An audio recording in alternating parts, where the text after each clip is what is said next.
In a bold and carefully coordinated military move, Israel launched a very powerful overnight strike on Iran, using over 60 fighter jets to hit some of Tehran's most sensitive and guarded military sites. Among the top targets was a facility known as SPND, a shadow organization believed to be at the heart of Iran's nuclear weapons research. This is no ordinary air raid, by the way. It marks a very serious turning point in the ongoing conflict between Israel and Iran, now entering its second week. While the world watches anxiously and diplomats in Europe call for calm, Israel is sending a clear message. It won't wait for negotiations while Iran, in its view, builds towards a nuclear bomb. Let me tell you what exactly did Israel hit. According to the Israeli Defense Forces, their jets took off in the dark of the night and released about 120 precious guided bombs on the dozens of military locations that are deep inside Iran. This wasn't just an attempt to damage, it was designed to cripple Iran's missile and nuclear infrastructure. One of the main targets was the SPND headquarters in Tehran. Now, this facility is no regular lab. It's been described as a secretive hub where some of Iran's most advanced military technologies are being developed. SPND was established back in 2011 by the Iranian scientist, often referred to as the father of Iran's nuclear bomb program. He was assassinated in 2020, allegedly by Israelis operative. But even after his death, the work at SPND reportedly continued, and that's what makes it the high priority target for Israel. The IDF also targeted missile production factories around Tehran. These were identified as centers producing not just parts of missile, but the raw materials that were used to make rocket engines.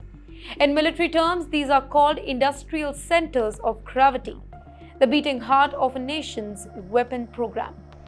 You know why the strike is so important?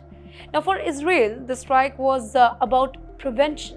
The country has long said that it would not allow Iran to obtain nuclear weapons. While Iran insists that its nuclear program is only for peaceful energy purposes, Israel, a much of the West, believes otherwise. With international talks stalled, Israel seems to have decided that action was the only option that was left. In addition to SPND, another unnamed site believed to be very important for producing component for nuclear weapons was also bombed.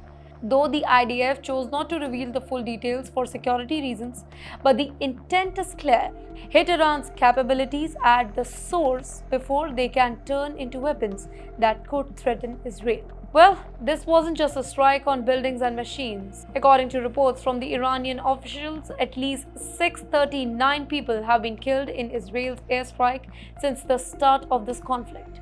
That number includes military personnel, scientists, engineers, and possibly civilians who were near the targeted zone. This has further inflamed tensions in the region, where fears of a wider war is growing every single day.